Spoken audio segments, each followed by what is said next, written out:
Welcome once again to Cinemaholics, where we talk about the biggest and best films coming to theaters and streaming online from the San Francisco Bay Area. Hey, I'm John Negroni, film editor for The Young Folks. From Pittsburgh, Pennsylvania, he is a news and entertainment writer at Collider, and he has enough hot takes to fill the Nile. It's Will Ashton. Ah, man, I was wondering when that quote was going to come into play. I've been working on my Gal Gadot impression of that line. Gal Gadot. Gal Gadot. And I think it's Gal Gadot. Like you're not supposed to do the emphasis on the T. Okay, that's what I picked up. It's like Gal Gadot. You got to do it quick and soft. Gal Gadot. Yeah, it's like you almost don't hear it. That's where the confusion comes from. Gal Gadot. Because people barely hear the T, and they're like, "Oh, it's Gal Gadot." No. Gal Gadot. No. Yeah. No. Gal Gadot. Gal Gadot. You got to say it quick and confident. Gal Gadot. But yeah, that's what happened. That quote. You know what's funny about that quote too is because you messaged it to me and I didn't see the trailer for Death in the Nile. So and I hadn't seen the movie, and you made some reference to it, and I was just like, well, that's random. Did you, even for you, Will? Did you see the theater live reaction to that line on opening day? I had to send that to you. There's the line that you're referring to is that a chef, il y a enough champagne to fill the Nile. That's your Gal Gadot impression? That's my impression of that line. That's not really my impression of how she normally speaks. But yeah, you sounded like a different character in that movie. Yeah, I know. Yeah, I sound like a composite of every Poirot. Other character. Yeah. Everyone in this movie has a weird voice, and everyone in the last movie had a weird voice. But yeah, I don't know. It's I think that was with the editing of the trailer more than the actual line read, because the line read in the film's weird but not that weird. But the way I didn't think anything of it during the movie. I was just like, she's having fun, she's on the boat and she's gonna drink some champagne, let her do her thing. But yeah, there's a video on Twitter that's been going around where I guess a live audience, I don't know how many people were there, and they got enraptured when that happened. They literally burst into applause when that line came out. Applause? Yeah. What? They started screaming. Why? Honestly, they were screaming and bursting into applause when that line happened. It's amazing. Friend of the show, Dan Merle, he does like the box office thing on his YouTube channel, and I loved that what he named his new video going over the box office, and he said, not enough to fill the Nile in regards to the box office performance of this movie. So I was like, well done, Dan. Well done. And we're not going to talk about the box office much, I guess. We're going to talk about this movie, Death on the Nile, the sequel to Murder on the Orient Express, later in the show here. We're also going to talk about Kimi, the new Steve Soderbergh movie that is now on HBO Max. And is it also on theaters, or is it just HBO Max? It is only HBO Max. I was thinking about this. I think the last Steven Soderbergh movie I went to theaters was Unsane, right? Was it really? Let's say, because Laundromat was Netflix, and High Flying Bird. They were both Netflix. And Let Them All Talk was Amazon. Yeah, and, no. That started the HBO Max saga of the Soderbergh filmography. So there was Let Them All Talk. Was Let Them All Talk HBO? That was HBO. Let Them All Talk. Oh, for some reason I was thinking Let Them All Talk was Amazon. And then No Sudden Move was last year. That was the second film also with HBO Max. And now was that not in theaters? They didn't do the simultaneous? That's so weird. That's such a good movie. Yeah. And then Kimi is also a streaming exclusive. And now the one that surprised me the most is that apparently Magic Mike Final Trip, or whatever the next movie that he is directing. Triple XL, whatever they're going to call it. Yeah. Triple, quadruple. I mean, I agree with someone on Twitter who said that should have been called Magic Mike 3D. That would have been perfect. It's right there. Yeah. But, oh my God. Oh, that's genius. But, wait, okay. By the way, you're right that it's nothing in like wide release, but I just checked. No Sudden Move did play at the Tribeca Film Festival, so it was on the big screen. That's something. Okay, but that was like a one-time exclusive, right? I'm cheating a little bit, I'm just kind of squeezing around. But yeah, we're gonna talk about Kimi later in the show. Yes. And we'll start with Death and Nile, all that stuff. There were two other movies, though. There were a bunch of movies that came out this week. Two of them in particular. Oh, well, first we'll say, I think you wanted to bring up Blacklight, the Liam Neeson thriller. Did I want to bring this up? I just mentioned that exists. It sounded like you wanted to mention it. I mean, yeah. No, we didn't see it. Yeah. Well, I just want to get it out there. We did not watch this movie. We're not reviewing this movie, but the word on the street is that it's terrible. It's terrible. I think the Rotten Tomatoes is like 3%. Mm-hmm. I'm assuming that 3% are like a couple critics who got, I think it's 6%. I saw a screen cap of it and I didn't feel offended because I knew we weren't reviewing it. So I didn't feel tainted by having seen this score. But even the like consensus quote that they have on the bottom was real snippy. They said, turn it off. They didn't even have like it up right now. Just turn it off because it's the light. That's funny. Yeah. It's 7% they didn't even now. Okay. So they 74 went up. reviews. Man. So I guess what's his face? Cole Smithy saw it and gave it 3 out of 5 or something. I'm looking right. There are 5 fresh critics. I'm assuming each one of these is a publicist. I do not recognize any of these outlets, except for Screen Zealots. I've heard of Screen Zealots, but I'm not like a reader. They're Fat Guys at the Movies, AARP Movies for Grown-Ups, United Press International, and Lyle's Movie Files. Will Ashton, that is not a ringing endorsement of no disrespect whatsoever to these critics at all. No love from Liam Neeson Weekly or anything like LiamNeeson.net, .blogspot. There's the audience score, though, I'm looking at is 250 plus verified rating, 71%. So clearly the people who came out, they were like, I don't know what the big deal is. I saw the Liam Neeson movie I wanted to see. I guess so, yeah. I mean, I saw the one before this, I think. The Marksman, whatever it was. I saw that too. You saw that? No, wait, no, I didn't. I'm thinking of something else. I'm probably thinking like Cold Shoulder or whatever the hell. Yeah, I don't know. Yeah, you were thinking of something else like that. Yeah, I don't know. I mean, he's just been on a particularly notable in its unnotableness streak of... I was going to say notable is quite a choice of words. It's particularly noble in how unnotable his recent streak of mediocre movies are. So, yeah. Hey, the guy wants his paycheck. He's made a lot of great movies. He can do whatever he wants as far as I'm concerned. Make your crap if you want. I don't care. But yeah, we're not going to talk about that movie. The 2 other movies that came out that were kind of notable in terms of like, okay, are people going to watch this? Because it was Valentine's Day weekend. Happy Valentine's Day again, Will. Happy Valentine's Day, Joe. I choose you. The 2 movies though that I think kind of were like, okay, these are your 2 main options, right? There was like a Paramount Plus original called The In Between with Joey King. That I don't think a lot of people were that excited about. But there were 2 other movies, romantic comedies. One of them really good. The other kind of good with like a caveat. One of them is I Want You Back, which is on Amazon Prime. It's streaming. You can check it out. Charlie Day, Jenny Slate, Scotty, Swigina Rodriguez. I really enjoyed the movie. I reviewed it for Cinemaholics. You can find it right now. And I think it's the better of these movies. And I think you and we might be doing a bonus episode of it this week. So stay tuned for that. So I won't get into detail. But the other movie was Marry Me. And Marry Me is a movie that I think kind of made a bit of a little bit of a splash. At least in my perception, because like people I know who don't follow movies were asking me about this. A lot of people, like people in my family. I recommended the movie to my mother because she's a big Jennifer Lopez fan. She is, and she's pretty whatever with Owen Wilson. She loved Marry Me. Marry Me did it for her, and I think it's one of those like I don't know. Will, I know you have no interest in seeing this movie about a woman who is like a superstar. It's basically a bunch of like songs. It's like J-Lo performing the entire time, basically. And it's like a cheesy romantic comedy. You know what's going to happen. It's super predictable, but it's kind of charming and it's pretty inoffensive. But why did you decide, you know what? I'm not feeling it. It had nothing to do with the movie. It was solely because I just did not have time this weekend. I had a pretty hectic weekend, unfortunately. So I did not have a chance to see this one. I barely got a chance to see Kimi. Okay. Hey, well, hold on, because you were saying earlier off the air, you're like, yeah, I'm going to see I Want You Back. It sounded like you had an interest in I Want You Back, but not Marry Me, which is on Peacock, right? So sure. I'm just kind of curious. Why, how'd you decide? Well, I got a screener for I Want You Back, which was why I wanted to prioritize it, because I had an unexpectedly hard time getting that screener, so I'd feel bad if we didn't. This is a business thing. This isn't like okay, all right. Because the one I was mainly interested in seeing outside of this was I think called Big Bug, which is I don't know how to pronounce his name per se, but it's the first film in like 10 years from John Barry Janut, the guy who's known for Amelie and Delisant and City of Lost Children and very long engagement. I'm going to try to pronounce. I'm probably going to do it wrong as well, but Jean-Pierre Jeunet. Okay, I think it's pretty close. Let's hope that's kind of it. Yeah. But yeah, I mean, he is a filmmaker of great renown. Netflix dumped his movie rather unceremoniously onto Netflix. Like I said, and I haven't seen anybody on my timeline talking about it. And people talk about Emile all the time, right? Like they're like, oh, this is the movie of the taste of the whatever.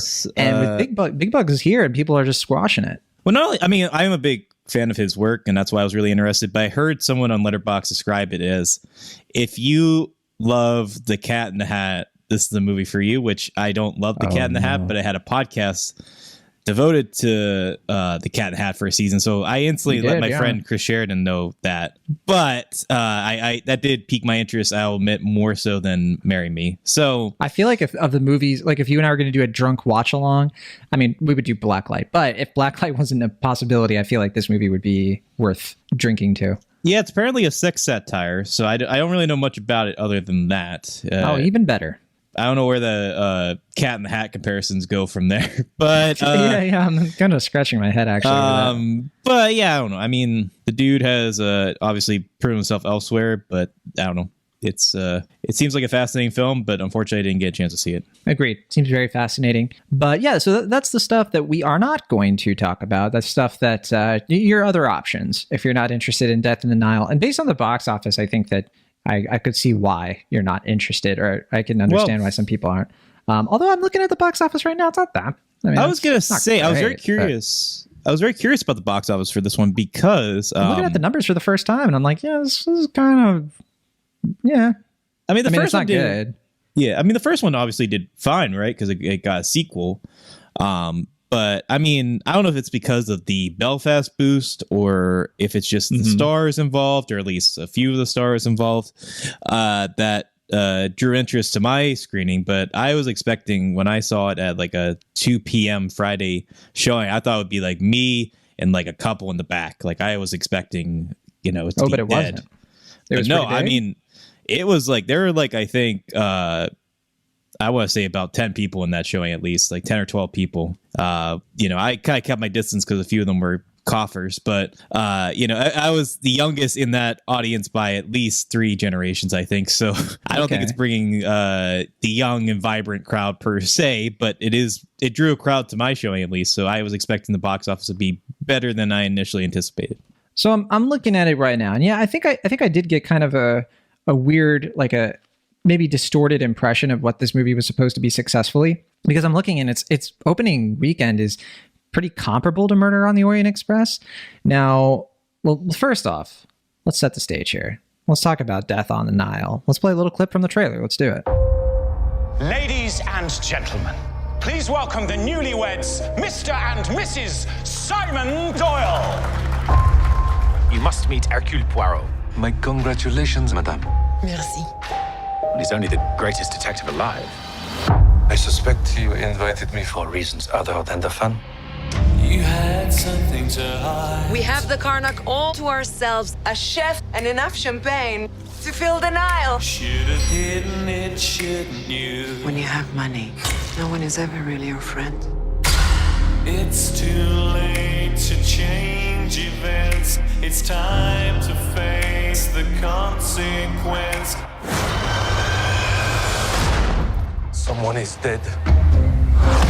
The crime is murder. Okay, so this movie, it's the sequel to Murder on the Orient Express. Murder on the Orient Express, of course, the adaptation of the classic Agatha Christie novel. Mm-hmm. And this is also based on an Agatha Christie novel. It was also a film.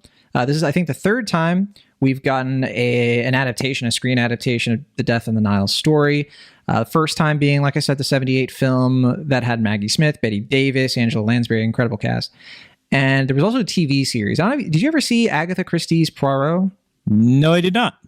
It's kind of before our time, probably, like when we would have been interested. It's like early 2000s. I mean, that's not before our time, but, it's like before you and I probably were interested in that kind of thing. But yeah, I mean, it's, the Death on the Nile, it's been around. Like, people know this story.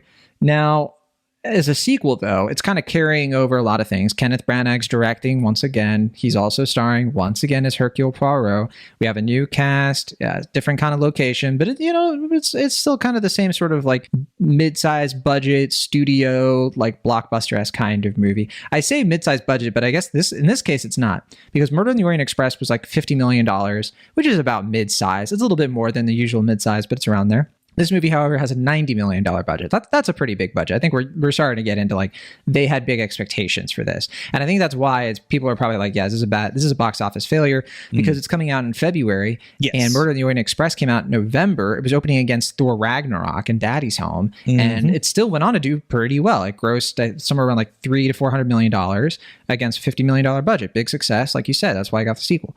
This movie, though, $90 million budget. It's grossed $33 million so far. horror, that's not great. I think your first weekend, you need to hit at least half of your production budget, and it's not looking great. Yeah, I mean, the weird thing about this movie, though, is that it just had such a tumultuous release schedule where it was supposed to come out, I believe, in 2019 originally. I think it started filming at the end of 2019. Okay. But it wasn't supposed to. It was like, because they were like casting this thing in 2018, hoping to film it, and yeah. But did they initially announce a release date in 2019, or is that am I mistaken there?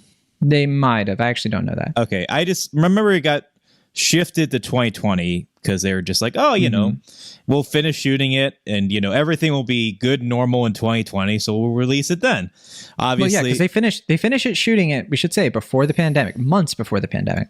Yes. So yeah, this was one of the last remaining completely made before the pandemic movies that was still on the shelf waiting to come out. I think at this point there's like Top Gun, Maverick, and then like maybe one or two other movies that were made entirely before the pandemic happened that are still waiting to come out.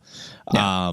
But yeah, I mean, this was one of the most notable ones because it was just the release for it was odd because I didn't feel like there was that much excitement or interest for it. There wasn't like anyone was like, ugh, that movie, but it was just kind of like, okay, we'll just wait. Even the people in the cast, like I think because of some of the like stuff going on with like, Armie Hammer, right? Well, yeah, I was about and to Letitia lead Wright. up. Yeah, but like just to say, and I'll let you get to that, Gal Gadot herself, like people were saying, like she was way more active about the marketing for Red Notice, that Netflix movie she was in, than Death in the Nile. Like she's practically like she hasn't pretended that Death in the Nile doesn't exist, but certainly not the same like enthusiasm, right?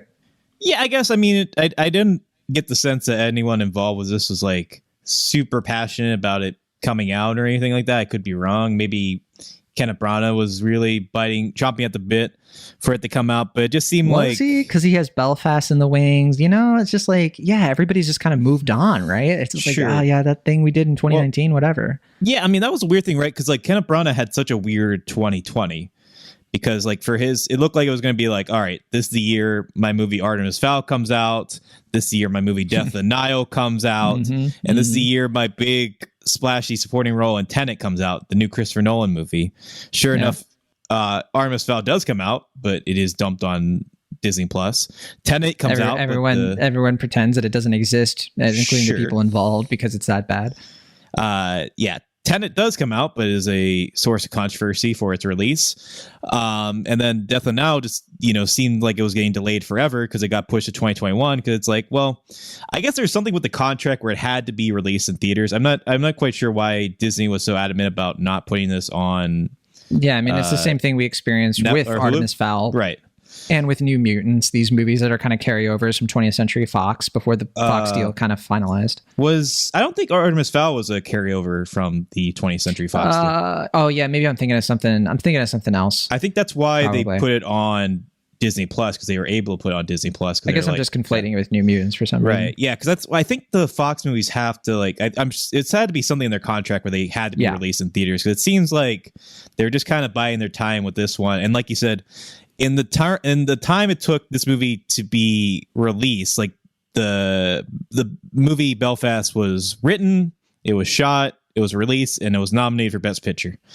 And it seems like they're finally releasing this movie in February of 2022 because they're like, okay, Kenneth Branagh has a little bit of a bump now. They expected, as it did, that Belfast was going to get nominated for a bunch of Oscars. It's like, we'll just kind of cash in on this recent small cachet of his and hope that people, if they're going to come to see it, they're going to see it now. So that's why he's out promoting this movie, I guess, or releasing it now. But I don't know. It had such a tortured release that it kind of has an underdog feel to it, where it's just like, I think maybe some critics were even more sympathetic than they would be otherwise, because it's like, well, you've had such a tough go of it. And like you said, that's not even counting the whole Armie Hammerness of it, where he is, being accused of cannibalism while this movie is waiting to come out. And it's just like, man, oh man, like what a tortured movie this ended up being. It's cursed. It's as cursed as like the Egyptian curses you could find in like a movie like this takes place in Egypt,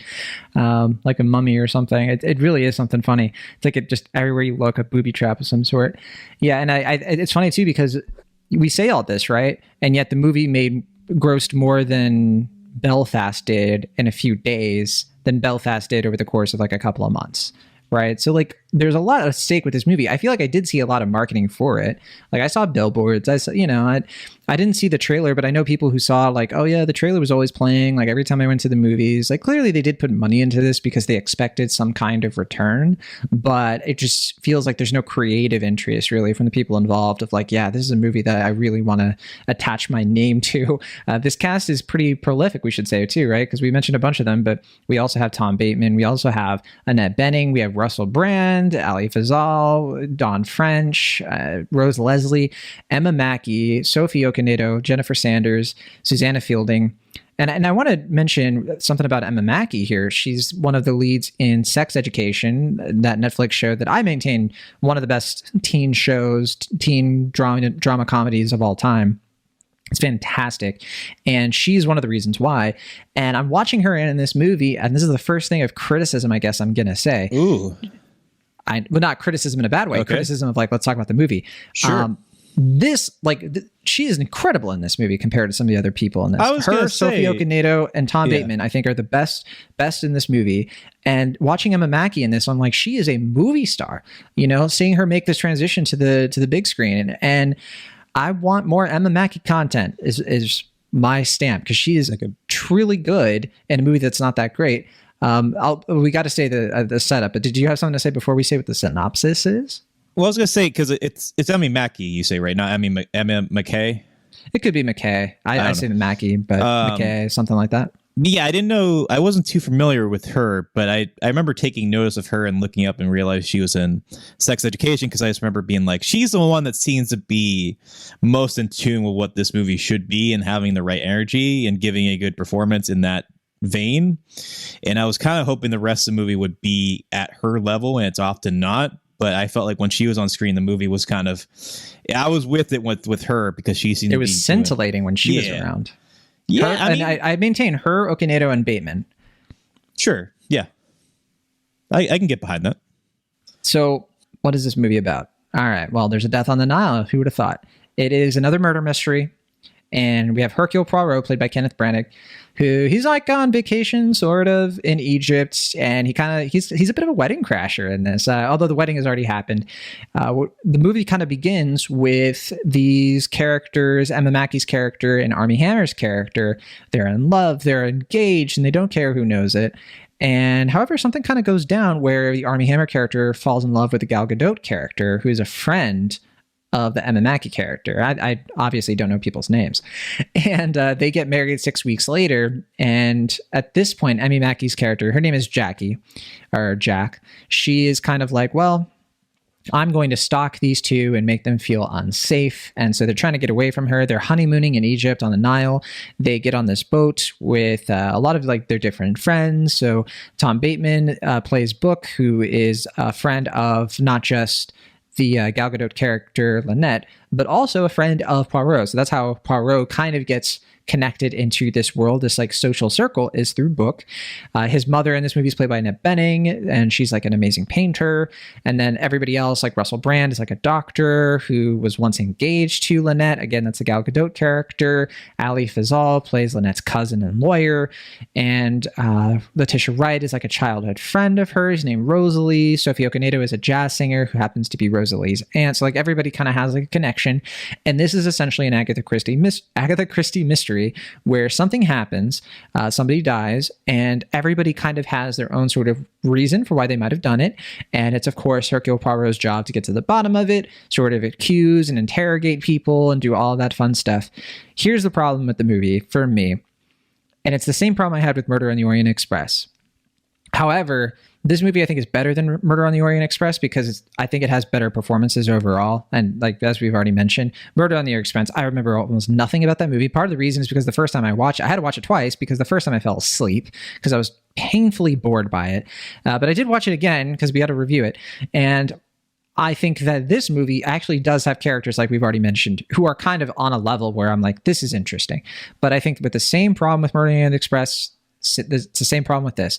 I just think Kenneth Branagh's not very good in like as Hercule Poirot. Like I feel like that's, some people disagree and they're just like, what are you talking about? he's not terrible, but that's kind of what's annoying about it. It's just mediocre. It's like it's not bad, and it's also not good. It's just so average. And you have this character where it's like he can't just be average. He's in almost every scene of the movie. He has to be larger than life. He has to be more interesting. And this movie does try some stuff with him. It tries to do more of his backstory. There's an origin story for his mustache.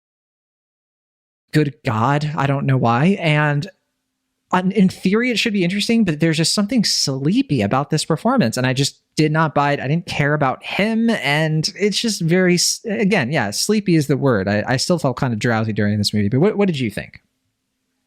So yeah, we definitely disagree about Murder on the Orient Express, in that I would certainly prefer that film to this one. Not that I think this one is a notable step down or anything. I think they're relatively close in quality, but I certainly found the presentation of Murder on the Orient Express to be more charming. It felt like you said, I felt like there's more energy to that film. I think Kenneth Branagh's eccentricities, both as an actor and as a filmmaker, are more apparent in that film as opposed to this one, which is a little bit more workmanlike from him as a filmmaker. But like you said, there are those individual touches throughout the film where you're kind of seeing the classic Branagh, the weird filmmaker, coming out. And the most notable was obviously the origin story for his mustache, which I think is sort of the peak of the film for me, because that feels like it's such a bizarre, out there choice that it's way more memorable than anything that was in Belfast. And I feel like Belfast type of film where it's supposed to be his most personal film. I know I talked about this a lot in our review of Belfast, but that's supposed to be and off the air his most personal film. And it weirdly feels like he reined it back to make an impersonal film. And it's just like, what? He is such a weird filmmaker. I don't get, like, he clearly knows like the thematics of how to make a film. Like, he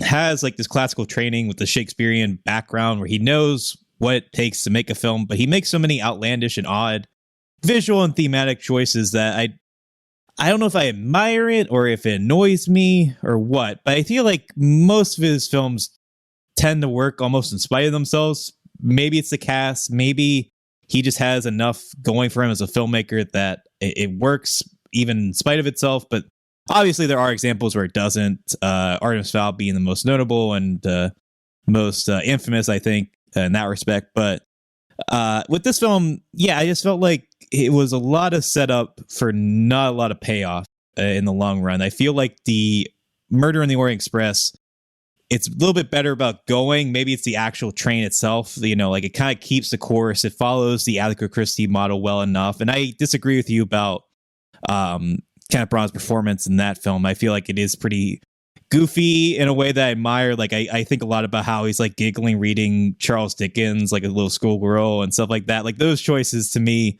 really stand out, or his like weird love of pastries and all that. And I feel like that was mostly missing from this film. He's more of like a outsider looking in this film, which I guess he kind of was with the last one, but it felt like he had a little bit more agency in the story in the previous film. Whereas with this one, he's just kind of taking a back seat for all the wedding stuff that's going on and the story build up that I feel like it takes way too long to get to the actual murder itself. And then the actual murder is... I do agree with you there. It's not like an unsatisfying story, but it's fairly predictable. And it seems like Kenneth Branagh has less interest in telling that mystery. Like, it feels like he makes it pretty apparent who the murderer is from the get-go, and he doesn't really even try to hide it. So he's like, it's more about the pageantry of these, you know, A-list or former A-list stars wearing, you know, lavish costumes and acting on this boat set. But also I just feel like the boat, while it's not a bad set piece, I found it to be less engaging. See, that's where I definitely disagree. I like the boat. The train, and I think that's because I like the way he films the boat. The way that he kind of like contains it within the frame and does kind of unique camera angles and zooms around and like always is reminding you of where it is in the river. I actually thought it was way more impressive to me, like filmmaking wise, than the train. Yeah, no, I definitely disagree with you, because I feel like because of the limitations of the train, he has more of his inventive camera work. I think a lot about like the actual murder discovery scene, the Murder in the Orient Express is like all overhead. You kind of like follow him going into different compartments, or there's that tracking shot in the previous film where you set up the whole train. I feel like was like there's a similar scene in this film where they try to do something similar with that, but I didn't feel it was quite as appealing to me than it was in Murder in the Orient Express. Like, I think what it comes down to is I like boats more than trains. You like trains more than boats? I guess so. Yeah, maybe there's something kind of elemental about that. But yeah, I mean, yeah, it I don't think either is like significantly better than the other. I just feel like the original film, maybe because it's the first film, or maybe it's because Kenneth Branagh had a little bit more interest in it creatively. It just felt like that film had more charm, more going for it than this film, in my opinion. I think we have a much starker disagreement when it comes to Belfast, probably. Belfast, a movie that I don't love, but I certainly do not, think is as mediocre as you seem to. I'm curious though, because with Branagh, I agree with you so much that he's a very weird filmmaker. And in my personal opinion, I think his best movies are his Shakespearean adaptations, his Hamlet and Much Ado About Nothing. I think In the Bleak Midwinter is probably my favorite of his older stuff. But in terms of like his post, I've never seen All Is True, so I can't really say like how that is. That's one where he is Shakespeare, right? Yeah. He decided, I guess, stop being around the bush. I'll just be Shakespeare. Yeah. Which I, respect. No, but like, I think like in his post As You Like It career, where he does As You Like It 2005, 2006, and then he starts making more like, studio fare. He makes Sleuth with Jude Law, and he makes Thor, the first Thor movie. Big one, yeah. Yeah, he does the Jack Ryan movie. He does Cinderella. He just starts doing like all of this like big budget stuff. I don't like any of those movies very much. Thor, I think, is kind of, like I like Thor enough, but like it's not exactly a favorite, right? See, that's where I disagree with you. Yeah, I feel like Branagh's... You like Thor more. I like him more as a studio director because I feel like that kookiness is appealing to me because he kind of brings something to what's often like boilerplate sort of projects. Like, why do we need another Cinderella movie? It's like, well, Branagh's going to bring his mix of like classical filmmaking with some kind of weird choices that kind of spice it up a little bit. See, yeah, I should rewatch Cinderella because I've only seen it once, and I just didn't get that from that movie where I feel like everybody else did. Like, if people really like it, and I'm just like, I just think it's a low bar, but I think of the Disney live action remakes, it's certainly in like the top 3 of the ones that have come out in the past decade or so. And I think a lot of that it's more in the middle for me, but okay. I think it's mostly Lily James and Cate Blanchett, and just the elegance of the costumes and the sets and all that. I think it's just like they didn't shake it up too much, but they shook it up enough to justify its existence. And I felt like that was just like, it's a respectable adaptation of Cinderella, and it's like that's really all it needed to be. And I'll put it this way. Of his post Shakespearean era movies, like his studio movies, the only one, and this isn't a studio movie, but the only one that has actually made me sort of feel something is Belfast. Belfast is the only one that I've watched. Weird. Right, and like, yeah, this feels like a signature kind of movie. I don't know, like I like Belfast more than you do, and I think that it's probably going to win some Oscars, even though I don't think it's the best of any category it's in. I don't know. I think it might win a couple, maybe 3. Yeah, that's why I find it so weird. I feel like Belfast is the one where I felt nothing. I just felt like I don't really even know why he did. Yeah, that movie just missed you. Huh? I really did. I don't know. I just felt like it felt like it was not personal enough to really justify itself, but not impersonal, feel reflective of the time period. So it was just I don't really know who it's for. Like, it didn't feel like it was people in Belfast. I guess. I mean, but it didn't even feel like. I mean, was it even shot in Belfast? A lot of it felt like it was shot in a studio. I have no idea. Yeah. Probably in a studio, because like it's a very like fake location. Or not fake in terms of real life, but like they kind of had to build the sets, right? Right. But I don't know. I mean, that's the other thing is I feel like, as I mentioned before, I feel like the CG-ness of Death of the Nile was more apparent in this film than it was in it's really Murder on the Orient Express. And I think that also took me out of the film a little bit. Well, see, I didn't think the CG in Murder on the Express was very good either. It wasn't I will say with this movie, but it didn't where I do agree with you though, at least Murder on the Express is more efficient in terms of the structure, because I do agree with you there. This movie takes way too long to get to the murder. This is like, hurry up. I really don't get why it has to like, I mean, beat around the bush. I have my hunch, but it might be a spoiler to say what it is. Okay. I think it was ultimately, there is a certain star in this film that they wanted to get as much screen time as possible. And the only way to do that is to kind of delay the plot. That's my belief as far as like why it took so long to get to the actual murder. Perhaps. I mean, I think what it comes down to, I guess the reason that I certainly like enjoyed this movie more than the last one, even though you didn't, is I think that I'd like the characters more. Not all the characters, but like I think some of these characters, like Russell Brand and Ali Fazal, they're blips. Like they barely register in this movie, but good. Tom Bateman, I can't say it enough. I think that he is like operating at a level in this movie where I'm just way more interested. And I've already said it about Emi Mackey and Sophia Okonedo. Whenever they're on screen, I'm like, I care about these characters. Like, it's as simple as that. I feel like they have interesting hooks. I feel like their backstories are interesting. Letitia Wright is interesting at times. And I'm not saying that as somebody who's just like, trying to crap on Letitia Wright, who I think has been getting the brunt of some criticism outside of her acting, I mean, I'm not going to defend her as a person for some of her beliefs, but I think she's a pretty good actress. I think she's really good in Black Panther. And she was in that Steve McQueen thing. I heard she was good in that. It's one of the ones I didn't see.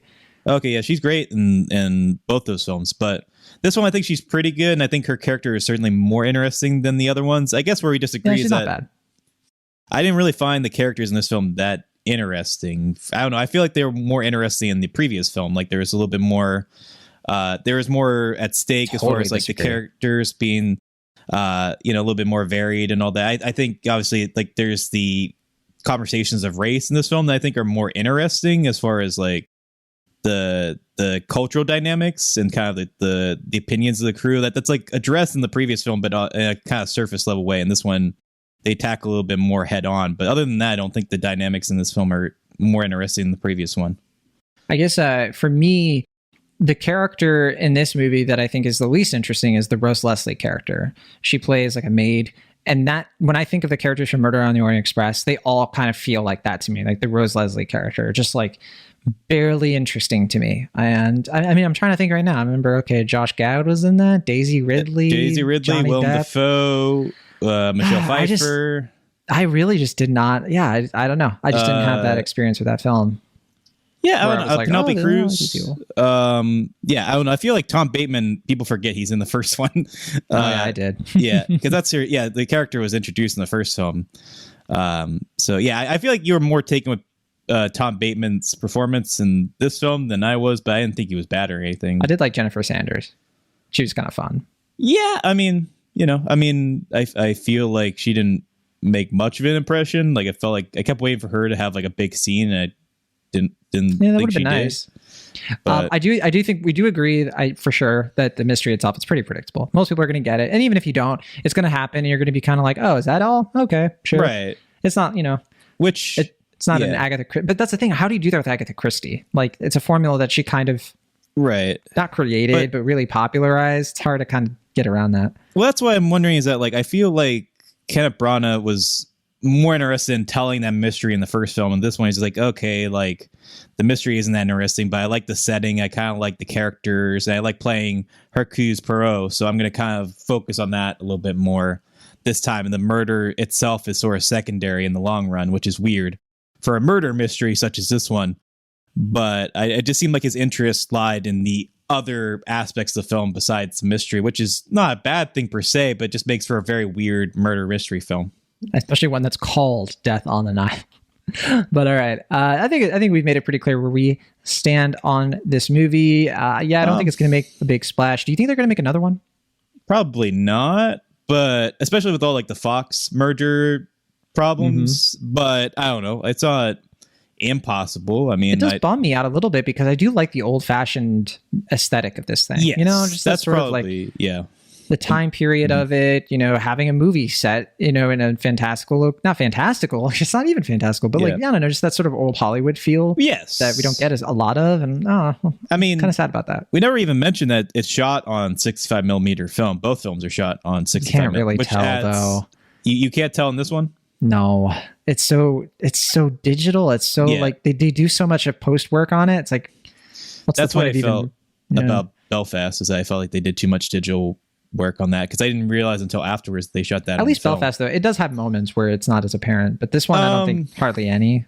There's like one scene in Belfast where it's like, oh yeah, this is probably shot on film, and that's like the singing scene, but that's about it, in my opinion. But I feel like I'd pick out a few, but okay.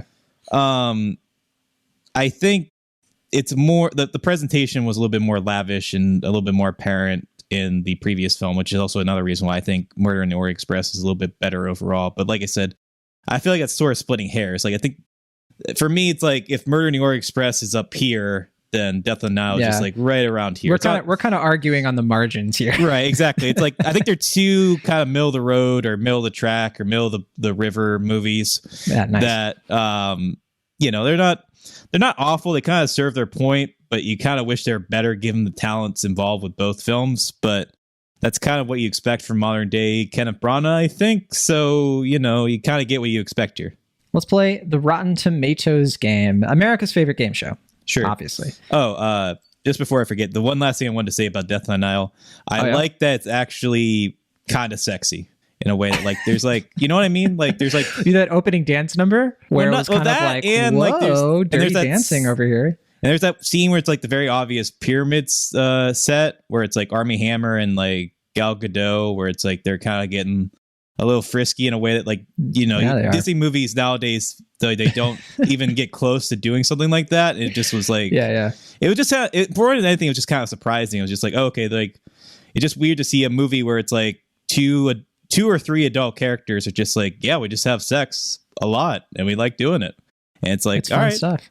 You know, you don't see that a lot in $90 million blockbusters such as this one, you know. Except for Eternals, maybe. No, they had a sex scene. Yes, there was a scene where they boinked once. Yes, but other than those two films, it seems like it's becoming more and more of a rarity in Hollywood. And you know, it's not Vendetta, but it does feel like it does feel notable. How that's the point of reference. Sure, it's not Pell Verhoeven's, right? Well, I bring Catholic that one church up. Opposing. You know, well, I bring that one up because there's apparently something in the New Yorker today that's like saying the sex scenes in Vendetta weren't necessary or something. I don't know what the argument. I didn't read the article. Somebody always says something like that. You know, they have a need for speed. I don't even want to give that article the click because it's like I don't even know what argument you're going to be trying to make. Say it's not the worth wrong the time. Publication. Yeah. Right. Yeah. But anyway, box office game. All right. Not boxing. Rotten Tomatoes game. Our favorite, Rotten Tomato game. Yes. It's our favorite game. It's America's favorite game. It's a game. Will Ashton, 199 reviews have been counted on Rotten Tomatoes from critics at the time of this recording. What do you think the Rotten Tomato score is based on that? I genuinely do not know because this could be 42%. This could be 76%. Anywhere in between, honestly, makes sense to me. But I'm going to say that's your ceiling and that's your basement. I'm going to say it's somewhere between 58 and 70%. So I'm going to go 65%. Get out of here. You are such a cheater. You got I didn't look it up. You were just such a cheater. No, How I didn't did you look it do up. that? Because, you're just like, man. So it's somewhere between 0 and 100. I'm just breaking it down my logic here. I'm doing my Hercule Poirot investigation, my breakdown of the mystery. I don't actually think you cheated. I'm just that impressed that I'm just like searching for explanations. How did you? That's really. I'm impressed. I'm very impressed. 65% exactly. Because when you said between 58 and 70, I was just like, oh my gosh, he's getting close. Like he might actually get this. There you go. Good job. But let's see if your luck wears out, Will Ashton, for the audience score. The audience score is 1,000+ verified ratings. That's a lot. What do you think? What do you think the audiences are saying about this one? The ones on RT, at least. My gut says 48%. 83%. Oh wow, you they're used really up high. all your luck for that. I know. I put so much mental energy into guessing the critics. I didn't even. I just You're like, I'm tired. Yeah, I'm as sleepy as John was during Murder in the Orient Express. Yeah. All right, and then cinema score. Folks in Vegas, they have a point of view on this one. A B. Yeah, spot on. Yeah, B cinema score. That's lower than I would have guessed. I would have guessed B+. But yeah, good call. Especially with 83% audience score. I just feel like audiences are gonna like it but not love it. Like it doesn't seem like a movie that people are like, yes, Death on the Nile. Yes, I want it. They are, like I said, you kind of get what you expect from this, I guess. So a B seems appropriate. All right, last one. Letterboxd from 0 to 5. I guess it's like 1 to 5 stars. I don't know if you're going to do 0, but yeah. What do you think the average Letterboxd rating is? We have 23,000 people have watched it on here. What do you think? Well, I think Letterboxd skews younger, and I feel like younger audiences are just going to shrug their shoulders and be like, that's a movie. So I'm going to say 2.5. 3.0. You really did use up all the... Yeah. People on Letterboxd aren't that young. There are boomers on here. And they are more than but welcome. I mean, the clientele that is going to seek out Death on the Nile doesn't seem like the letterbox friendly crowd. Is that fair to say? I don't know. I'd have to give that some thought. I'm sympathetic to your assumption, though. I'm not going to lie to you. All right. That's Death on the Nile. It is now playing in theaters. Let's talk about our next film here, and our last one. Kimi, spelled Kimi, or I think it's been stylized in some places. It's like all caps, Kimi, because Kimi is like a voice. No, we're not doing South Park. Yeah. It's a voice assistant, right? So the movie kind of starts with being like, how is Kimi different from Siri or Alexa? Or I guess they don't even do like the Google thing. This is a kind of paranoia thriller directed by Steven Soderbergh. We already talked about him a little bit at the top of the show. This is his latest HBO Max release. He also released No Sudden Move, as we already mentioned, and Let Them All Talk last year and the year before.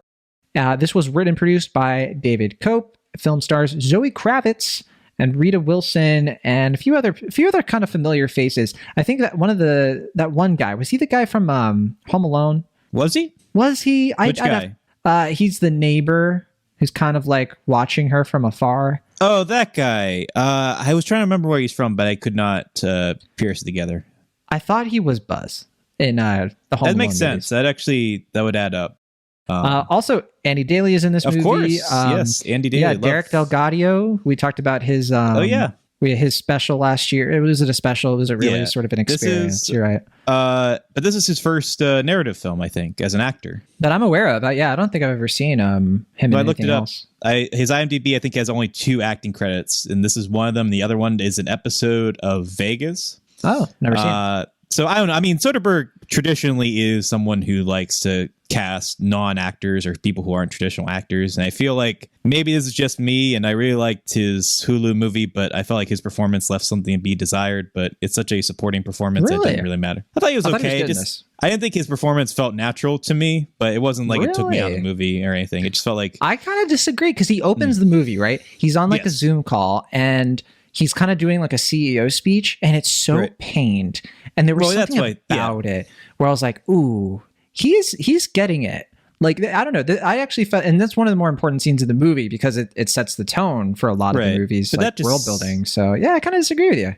That feels like classic Soderbergh, though, where it's like you're hiring a non-traditional actor who's kind of giving a somewhat flat line reading, but that's to communicate kind of like the realness of it. You know what I mean? That's a very Soderbergh type of thing to do.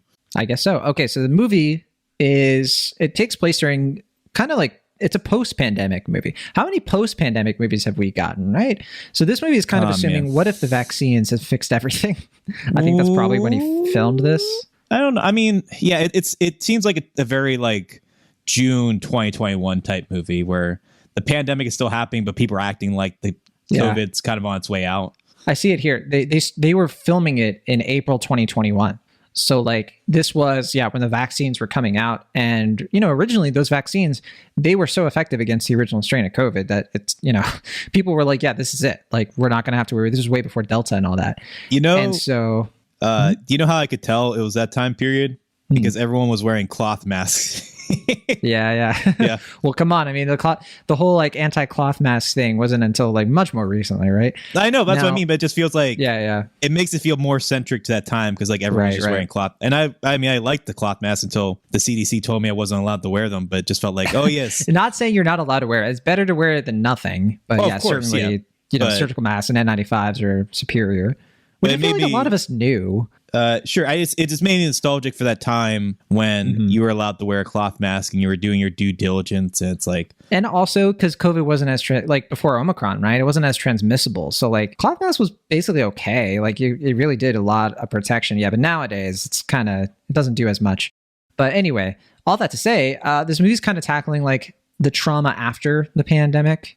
And I actually think that even though it's kind of clear that it's not like our current sort of mode of pandemic, there were some things in it that I found pretty interesting about like commenting on how people are going to be able to get past sort of the anxiety around like going outside your home, because we're following a character. She's agoraphobic, and the movie implies that she wasn't very agoraphobic before the pandemic, but it kind of like sort of bottled up some anxieties that were already there. And so she's having issues kind of like getting out of her house and being able to like cope with, moving on. And it's a weird movie in that sense, because I think some people would hear that and be like, well, it's not time yet to move on from the pandemic. People are still dying and all of that. And I think that's totally, like, I totally agree. But I do think that it's interesting to see a movie sort of beginning that sort of conversation, because at some point we are going to be able to like move on more fully. I think a lot of people already have moved on a long time ago, for whatever reason. And I think that this movie is interesting in how it sort of tackles that, and how it can be like a difficult thing. It can feel like your life is in danger, because this is more of a crime thriller. It's not really about COVID, right? Yeah, I mean, the thing I find most interesting about it is that it's taking this narrative format of something like The Conversation or The Lives of Others. I was thinking of The Conversation too. Rear Window. Yeah, Rear Window and Disturbia. Yeah. Yeah, sure. But it's like taking that idea of like, in the case of Rear Window, like a character has to be homebound, but it's not like they can't go outside. It's like there's like that fear of going outside, that social anxiety of being around other people, which I found to be a really interesting modern take on that story. And also, like you said, The Conversation, taking the idea of like, we're just so naturally equipped to stuff. The services like Siri and Alexa, just hearing every conversation, the idea of privacy being dead and all this stuff, but taking that to The Conversation or The Lives of Other storyline, where it's like, what's the thing that kind of infers? And it has like, I don't know, the commentary I feel here about like the lack of privacy and like, big corporations taking into like, our private conversations feels like deliberately sort of murky in a way that I find kind of interesting. It doesn't really take a stance on it in the broad themes. Like it's like okay to kind of hear private conversations in some respects, but not others. And I don't know, that I find. Is it really though? I think the movie kind of firmly is anti that, isn't it? Sure. I think in the long run, although it does kind of play that sort of card of like, hey, technology can be useful. Like technology can help us get out of the problem that technology got us into. Which but like the crime wouldn't have been discovered if she wasn't listening to that conversation or didn't have access to that conversation. That's like the kind of murkiness I find kind of fascinating with the film. But here's the thing, though, right? I like how it's not that black and white. Well, of course, that's what I'm trying to say. It's kind of gray. You said it's murky. Yeah. Okay, fair enough. Yeah, because it's sort of like it's this mentality of like, like privacy is dead and like all these terrible things are happening. It's sort of like you're an active participant in something that's bad, but like you can't really change it by boycotting it necessarily. So like, there is this sort of interesting avenue, a little bit of like a room for cinematic discussion around, well, if you have to participate in this system, like system that is very flawed and detrimental in a lot of ways, how can you sort of gear it toward good? And should you even do that? Should you just sort of like, I think this movie kind of implies that she shouldn't work for this company, right? I mean, that's kind of a given. So yes. can I say, I really like this movie. It's a good movie. I watched this. I was like really into this. I think that it's tight. The structure is right on. Like he escalates it, Soderbergh and David Cope. I don't know. The pacing is really solid. I feel like we were always progressing. Something new is always happening. I was worried when the movie began and we were sort of getting to know Angela. I was like, are we going to be in this apartment the entire time? And no, like the movie actually gives us good reasons to get her out of that apartment without her character sort of taking shortcuts narratively. And in a way where I felt like I was with her and I really connected with her. Also, she has this kind of like Fifth Element kind of sci-fi sort of like outfit thing going on with like the blue hair. Is that what you're trying to say? No, the blue hair, and like she wears like the white tank top and like the white shorts, right? And it's like it's ripping straight from Fifth Element, right? Or there might be another movie where that's kind of a thing, isn't it? Alien has a little bit of that. Eternal Sunshine, maybe, is that what you're thinking?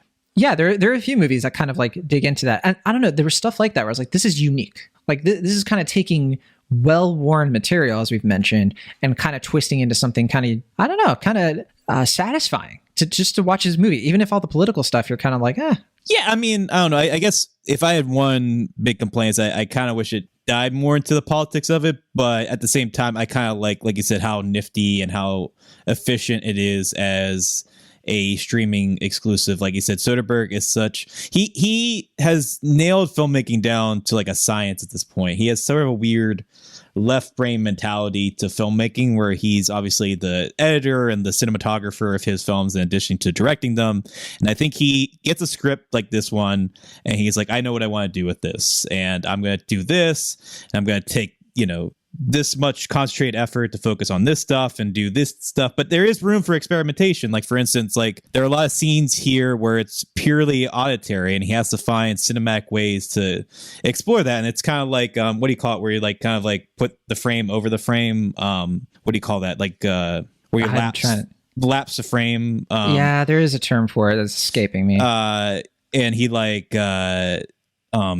he has like kind of like neat little flashbacks where you kind of get like very Soderbergh-esque shots. And, you know, also like even the apartment itself, like you said, like it could have been dull just focusing on one singular location, but he finds interesting little camera angles to take in there that are all obviously very Soderbergh-esque and also communicating the social anxiety of being outside. And yeah, he just does very like stuff you expect from Soderbergh. It's creative in its own way, but just feels very true to his style. And he knows what he wants to get out of a film. And he's of this league of filmmakers where he seems to be able to do stuff in like 2 to 3 takes, and he's very efficient in that regard, and he's still able to produce good stuff at the same time. And yeah, it's just he's a craft filmmaker. He just knows what he's doing. Even if I don't always think his movies are A level, I think he's always able to make at least like a B level movie because he just knows what he's doing. He's really good at doing that at this point. This is turning out to be so far a really good year for Zoë Kravitz. I think that she really shines in this. I mean, I think that she sparkles in this movie. It's just sort of like she is a very well written character, a character who is complicated. Her flaws kind of make sense to me, honestly. In a way that, like, I don't know, I just don't feel like she's a cartoon character. I feel like she makes sense to me. I could like meet people like her. This movie kind of, I think kind of implies that she's autistic, right? Or she's on the spectrum, and they kind of like present it in a way where it's kind of like how they do with the COVID thing. It's like, it's part of the movie, but it's not about that stuff. You know, it's really more about these other things, like the crime element, and sort of updating the conversation to be like, what if you like exist in a world where, you know, we know people are listening. Like we know we have these speakers in our phones, we know that like people are spying on us, and it's just sort of like this begrudging acceptance. Like you just kind of numb yourself to like the truth of that, you know, like that movies like The Social Dilemma are just like, yeah, it's happening. And we're like, yeah, we know. And then we just keep doing it. and this movie is just kind of like, well, if you're just going to keep doing it, might as well try to solve a murder, you know? And I don't know. There's just something I think, the word you described earlier, it's nifty. It makes for an entertaining movie. Yeah, I mean, the idea of her being on the spectrum was something that I wasn't really expecting going into this. It's something that I guess is somewhat vague in the film, but I know there's the little like puzzle piece keychain that she has, and you know, obviously she has trouble making eye contact with people. She kind of speaks in this sort of like blunt, in social manner, and just like kind of little cues I felt were making it seem apparent that she was on a spectrum, but they didn't make like a big to do about it in a way that I feel like other movies would have made a finer point on that. And I found that to be really fascinating. And also it didn't feel like it cheap, like they weren't like doing that for any like cheap reasons narratively. I felt like her character is like efficient enough on her own, and that just added some extra intrigue to who she was as a character and all that. So yeah, I definitely found that to be appealing and something that made me endeared to the film more. But like we were saying before, I just think it already works on its own metrics. And I also just think, like you said, that Zoë Kravitz is just, you know, I don't know if it's her best performance, but I have to say it's probably one of her best, right? I can't think of a performance even better than Divergent. Come on, Will. Well, yeah, because I was trying to like, I mean, like she's in like Mad Max and like a few other notable movies, but like I don't think about her Fantastic Beasts, X-Men First Class.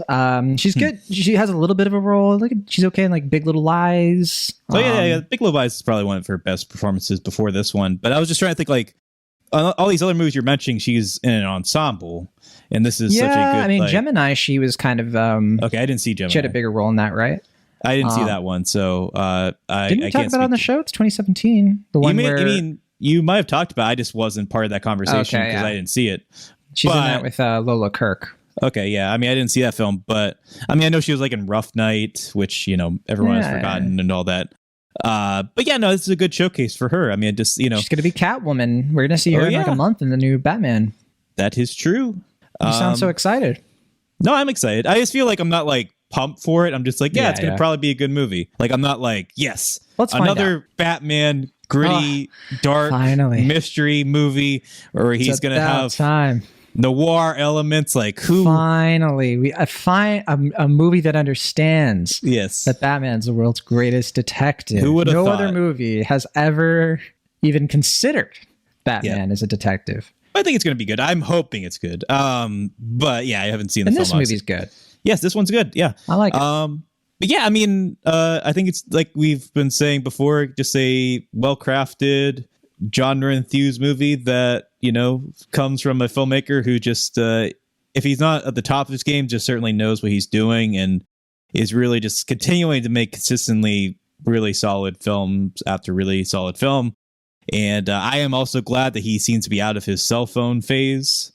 Not that those movies were inferior per se, but I think I prefer a movie like this where it's clearly, you know, more cinematic in its presentation, even though it's only going to be on HBO Max. Like, it's clear that I just prefer this side of Soderbergh a little bit more. But, you know, he just, you know, no matter what he's going to do, I'm going to probably be interested in see it because, like, it's very rare that we get a laundromat where he disappoints. And even that movie has a few handful of fans and defenders, and I don't get them. It has its swings. And I think this movie, I could see some people being like, you know, it's nothing special or whatever, but I just think it moves and it's solid. Like solid is the word for it. It's got, I don't know, it's one of those genre thriller kind of movies where, you know, it has something to say. It may not be the smartest movie you're going to watch, but the fact that it's only 89 minutes, the fact that the lead performance is really just working and everybody in the movie is just kind of bringing it. I don't know. I got enough out of this movie where I just felt like I was like, yeah, like this is the kind of thing that I do want from these sort of like low budget, you know, straight to streaming kind of movies, like something this visceral. Like if we're entering a stage of filmmaking where most of the stuff we're getting is sort of made for streaming service, it's like the new TV movie. We just don't really have a name, like a consensus name for it at the moment. But this is definitely one of the ones that I would certainly take over plenty of others. Right. So yeah. Give me more Kimi. Sure. I mean, my main thing I just wanted to say other than that was just that I think we're in this very weird cinematic and creative phase where we obviously have to address the pandemic in a lot of projects, but it's like you don't want to make movies about COVID because, you know, like what, you know, it's not very cinematic to see a bunch of people kind of isolating and, you know, hand sanitizing. That's something else I love about the movie is her like way she like dries her hands with hand sanitizers. It's I've been mimicking that all day, just her way of drying her hands with the it's so good. It's such great physicality there. But I think we're at this weird phase now where we have to obviously address the pandemic and use it in a way that, you know, a movie like this where it heightens the paranoia, it heightens the anxiety of the time, but they don't put too fine a point on it. Like it's obviously there, they address it, it's something you can't ignore, but it doesn't take away from your like enjoyment factor. We don't have to have like a 5-minute scene where we have to discuss the pandemic. It's just something that the characters deal with. And it's a part of their lives, but I don't think it will impede future people watching this movie from enjoying it because it just works as a solid piece of entertainment, in my opinion. Yeah. You know, I'm very happy because I think Soderbergh is on a roll. I really, really enjoyed No Sudden Move. I really enjoyed this movie. I thought Let Them All Talk was solid. I thought The Laundromat was unfortunate. But then before that, we had High Flying Bird, which I thought was also really good. So yeah, he's hit after hit. You know, Logan Lucky. You know, one of the first, I think that was the first Soderbergh movie you and I talked about on Cinemaholics. Yeah, we had really didn't we have like Maverick and someone else like not be in that movie's camp for some reason? I don't know. I forget why. Yeah, because we had Daniel Craig on the show. Yeah. Oh yeah, of course. He was method acting. Yeah. Yeah, I think I was a little bit warmer on Let Them All Talk than you were, but yeah, I agree. I think he's just really doing solid I didn't have stuff. significant issues with it. Yeah, I feel like the last thing of his I felt was like a truly great work of art was The Nick, which I don't think you've seen yet, but No. I feel like everything he's been doing, with the exception of Laundromat, has been at the very least very solid and very worthwhile, and I'm glad I see him and all that. And I just think he knows how to make a really solid piece of entertainment, and this is certainly no exception. This is a good pulpy bit of streaming fun. Agreed. All right, I just looked it up. So our Cinemaholics episode of Logan Lucky. So this is episode right now 259. Wow. This episode was episode 28. How about that? What a time. For sure. So yeah, this movie, we recorded it with Andy Herndon. He used to be on the D cast. I think now it's called Walt's Apartment. Do you know what Andy's been up to? No. He has like kind of pivoted to like a hiking sort of lifestyle brand. He's like become like a total like hiker influencer. It's really cool. His Instagram is super fun. He lives in Portland, Oregon. He lives out there. And he goes on lots of hikes, and he does a lot of content about that. It's really cool. Wasn't he going to film school? Yeah. And I don't know if he's still doing stuff like that, but I think he still makes stuff like related to the hiking thing. Yeah. Cool. This is an interesting episode because we also talked about The Hitman's Bodyguard, Wind River, Season 1 of The Defenders, and The Glass Castle. What an episode of Cinemaholics. Yeah, Classic. Go back and listen to that, I guess. Unless if you want a time machine and see how far we've fallen, I guess now. Sure.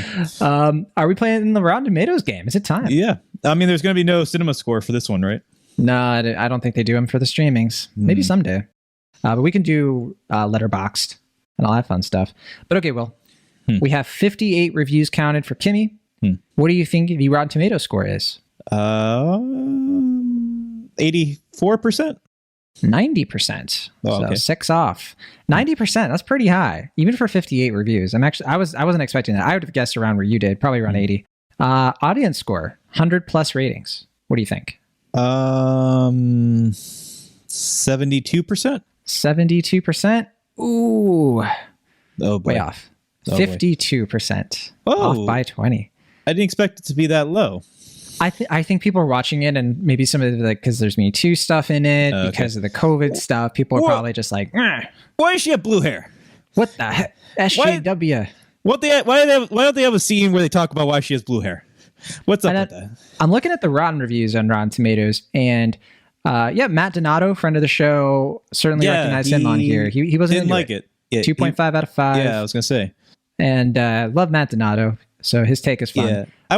He says Kimi zips and zigzags as a conspiracy thriller. It can feel detrimentally superficial, despite Zoe Kravitz giving it 110%. So we do agree about Zoe Kravitz being the hit. I thought you were gonna say we agree that she's in the movie. We can all agree. Yeah, that too.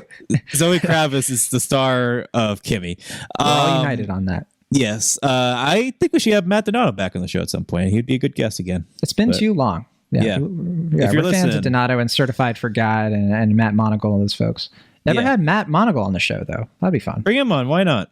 Yeah, more the merrier. Okay, Letterboxd rating for Kimi. What do you think out of 5 stars? 3.4.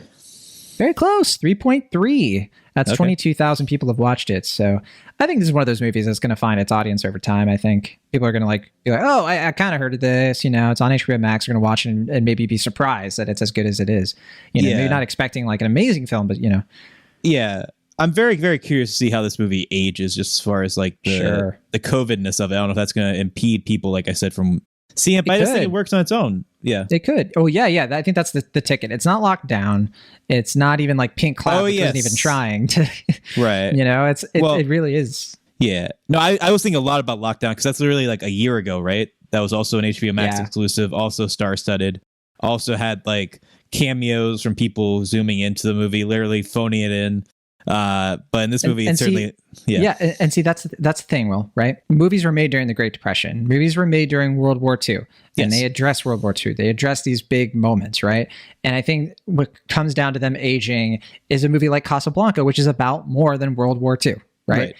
Grapes of Wrath is about more than the Great Depression. It's about something else on top of that, and that's why I think this thing is one of the ones that it could squeak through in terms of relevance. So yeah, I don't think it's Casablanca or the Grapes of Wrath. Yeah, I know. I get your logic. Those are just the first ones I thought of at the time period. Yeah. Sure. I got your logic. I get your logic. Yeah. Okay, so that is our show this week. We'll hopefully be talking about I Want You Back pretty soon on the show as a bonus. In terms of next week's releases, we will for sure be talking about Uncharted. I'm actually on my way to go watch that now. That is the new Tom Holland, Mark Wahlberg film based on the video game that Will has never played, but I have played. And we were supposed to have a special guest for that. So if that works out, I won't say who it is just in case. Oh, okay. I was going to say, like, what if there's what if something happens and they can't make it? Yeah. Okay. All right. So Uncharted. We might also talk about Dog. Might also talk about The Curse. There are a few other movies coming out, and we're figuring out now what the plan's going to be. But you can expect another fun episode of Cinemaholics. I hope so. Yeah. I mean, they always are fun to some extent for some reason. I have fun. Total failures. You do? I hope other people... I have fun. Yeah, of course I have fun. I think the listeners have fun. I mean, hope why, so. why wouldn't... If they were still listening, why would they, Go onto iTunes and just write fun. Yes. If you're having fun. And Thank you know what? By the way, thank you. We've had a few people give us a few new ratings on the show. Oh, really? Our rating bumped up a bit, and I was super happy about that because we got some negative ones that have bumped us down to 4.3, and I was like, what are we doing, But then some people were really nice, and they bumped. We're up to 4.4. Nice. Isn't that nice? I think you take more stock in this than I do, but I understand why you care about it so much. I'm trying to keep this podcast above water. I know. So that's why you got to go. Give us a 3 out of 5. That's what's going to get us listeners. People are going to be like, whoa. 3 out of 5. This thing is... This is a LCJ real on this podcast? 3 out of 5. That's a real Murder on the Orient Express here. What do we got? All right. That'll do it for this week's episode of Cinemaholics. We'll see you all in the next one from the Internet California. I'm John Negroni. And from the Internet Pennsylvania, I'm Washington. See you next time.